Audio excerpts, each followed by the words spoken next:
Hello, I'm Scotti the Rocker Engineer. Back in October, I posted a video called Heat Pump, Should I Go For It? Showing my project assessment and repayment period calculations, including some tricks to boost my return on investment. My heat pump is in operation from the middle of October, so it's time to revisit those numbers and see how the reality looks like.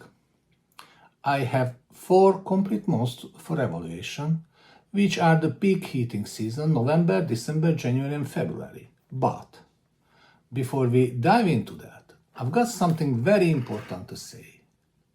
In my first episode, I said I'm doing my electrification to protect myself and my family's lifestyle from the consequences of screw-up politicians' idiotic decisions, and I mentioned Putin, Liz Truss, and I must have listed Kwarteng, who with joint effort sent the energy prices through the roof back in 22-23.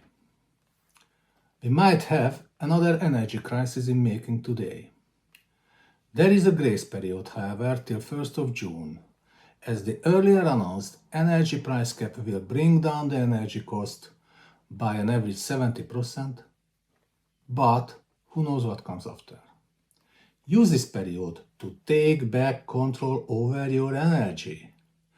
Start to electrify your home now and walk away from fossil fuels. Many banks are offering green mortgage with 0 interest rate for up to 5 years for solar system, heat pump and EV charger installation. This is the best you can do for yourself, for your community and for the country by lowering the overall energy consumption and exposure to the global oil and gas market price. In the next episode, I will show you the overall cost saving I achieved since my house is fully electrified. Now, back to today's episode. In my preliminary assessment back in October, I used 70% efficiency figure for my old boiler, seasonal coefficient of performance scope of 3 for the heat pump as a worst case scenario, and I also considered the impact of adding another 4.8 kWh battery. I had a highly sophisticated heating control system already installed with my old boiler, which allowed me to set the temperature separately in each room to minimize the heat loss for those which are not in use during some period of the day. I knew it saved energy, but I didn't exactly know how much.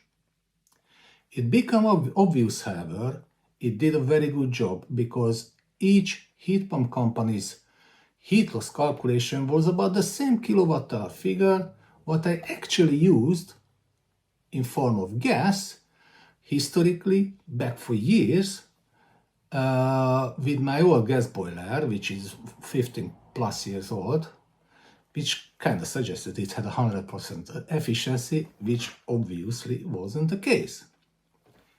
So I decided to utilize the same control philosophy with my heat pump as well, I must say, despite the suggestions from the heat pump people. So I also could see what was my old boiler real efficiency within the same utilizations. Highlighted with yellow, my heat pump generated a bit more than 11,000 kWh heat during these 4 months, compared to my historical gas consumption of 17,000 kWh during similar periods.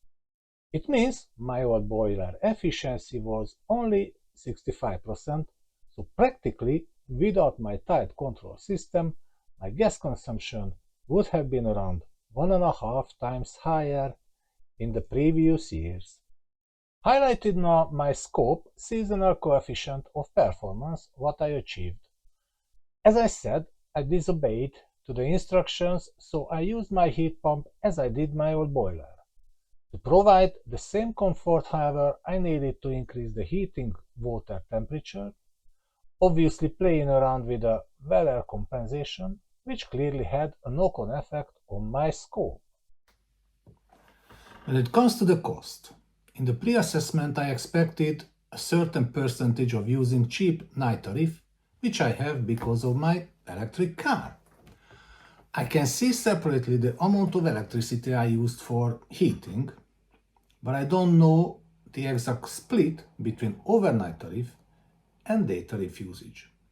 Of course, on my bill, there are separate lines for night and for day tariff consumption, but those include my car charging, my home electricity, and the heating as well, in a single figure.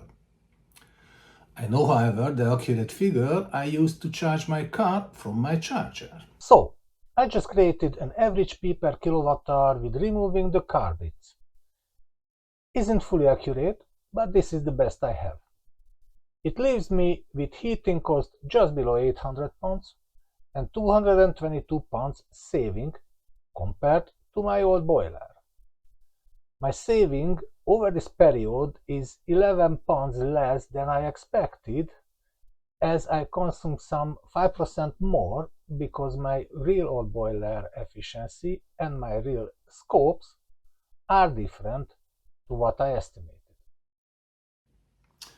Should I have listened to the heat pump specialist, namely, keep my less aggressive weather compensation with lower heating water temperature, combined with keeping the individual rooms as warm as they used for the heat loss calculation they created, regardless if we are in those rooms or not?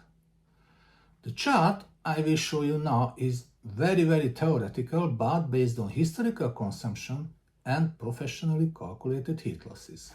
Are you ready? My heat kilowatt hour requirement would be around 1.5 times higher, as we established earlier, practically the same what my gas boiler used with the sophisticated control applied. To achieve the same saving what I did, my scope should have been a bit more than 4 in that case. In the winter, with higher than yearly average hot water usage for 1 month, due to guests staying with us from mid-December to mid-January, that would not happen, that's for sure, especially because more than 3.4 overall yearly scope has never been promised either. I know it's against the typical suggestions, and some saying short cycling the heat pump can cause early bearing problems. Maybe for some reason my system is an odd one out, but clearly the tight temperature control with an old gas boiler reduced my cost to a level what a heat pump could achieve with much more loose control. I would love to hear your experience and learn if there's a better method to minimize the heating costs while keeping the same comfort level. It is important. Please add your comments.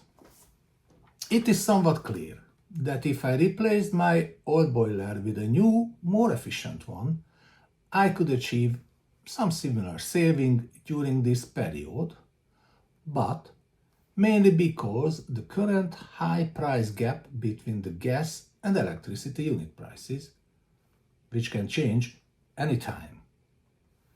Equally, I can always put up more solar panel, right, to generate more electricity, but surely I will never be able to install a natural gas extraction unit in my garden. Yes, I took back control over my energy cost without compromising on lifestyle, and in the next episode I will show you the overall saving I achieved since my home is fully electrified. I hope you will join me. Until then, have a great time.